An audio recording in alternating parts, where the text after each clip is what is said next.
മലപ്പുറം ജില്ല എന്ന് പറഞ്ഞാൽ സതീശന് മനസ്സിലായിട്ടിരുന്നില്ല. സതീശന് ഈ മലപ്പുറം ജില്ലേനെ മനസ്സിലായിട്ടില്ല.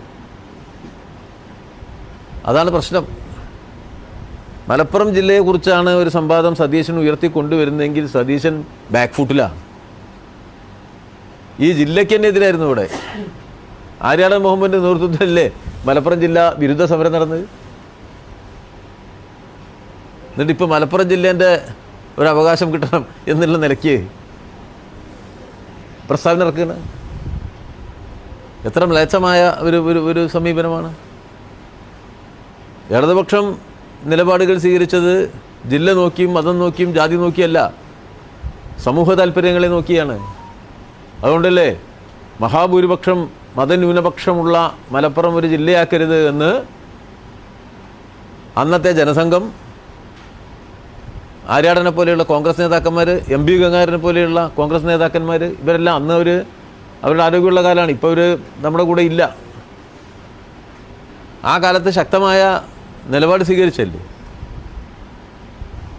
ജില്ലയ്ക്ക് എതിരായിട്ടല്ലേ നിലപാട് സ്വീകരിച്ചത്. ജില്ലയ്ക്ക് എതിരായ നിലപാട് സ്വീകരിച്ചത് ഈ ജില്ലയിൽ ന്യൂനപക്ഷം ഭൂരിപക്ഷമായതുകൊണ്ടാണ്.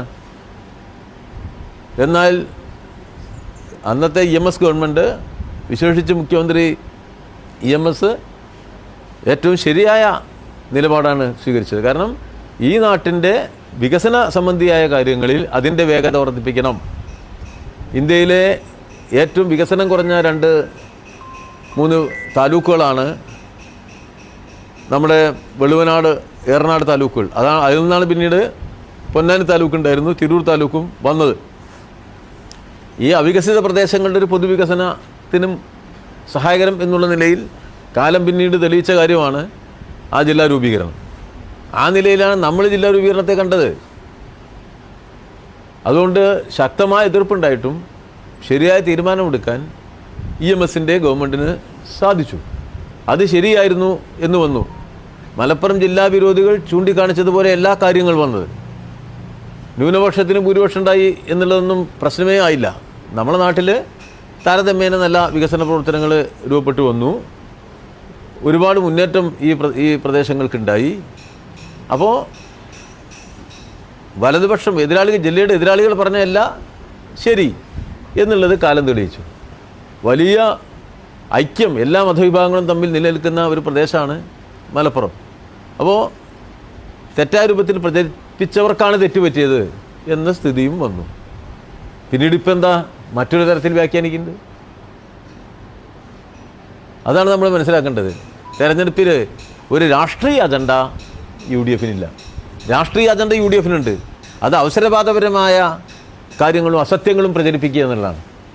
അസത്യം പ്രചരിപ്പിച്ചുകൊണ്ട്, വാസ്തവരഹിതമായ കാര്യങ്ങൾ പ്രചരിപ്പിച്ചുകൊണ്ട്, അതിനു ചുറ്റും വിവാദങ്ങളെ സൃഷ്ടിച്ചെടുത്ത് അതിന് ചുറ്റും മറുപടി മറ്റുള്ളവർ പറയണം എന്ന് പറഞ്ഞ് ചില ഇടതുപക്ഷ വിരുദ്ധ മാധ്യമങ്ങളുടെ കൂടി പിന്തുണ എടുത്ത് രാഷ്ട്രീയതരമാക്കുക തെരഞ്ഞെടുപ്പിനെ എന്നുള്ളതാണ് സതീശൻ്റെ നിലപാട്.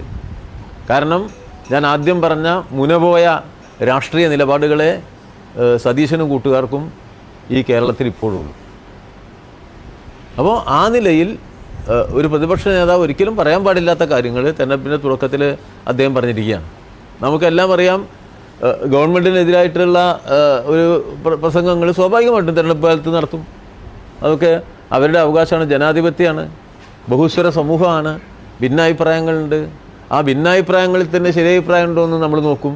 വിമർശനങ്ങളോട് ഭയപ്പെടില്ല, വിമർശനങ്ങളിൽ തന്നെ ശരിയുണ്ടോ നോക്കും. അങ്ങനെയല്ലേ ഇടതുപക്ഷം പ്രവർത്തിക്കുന്നത്. ഈ പ്രതിപക്ഷ നേതാവ് വായിൽ വരുന്നൊക്കെ അങ്ങ് അടിച്ചു വിടുകയാണ്. അത് നല്ലതാണോ? ഈ സംസ്ഥാനത്തിൻ്റെ വികസന കാര്യങ്ങളിൽ ഇടതുപക്ഷമുണ്ടാക്കിയ മുന്നേറ്റത്തെ എന്തിനാ ഇങ്ങനെ ഭയപ്പെടുന്നത്?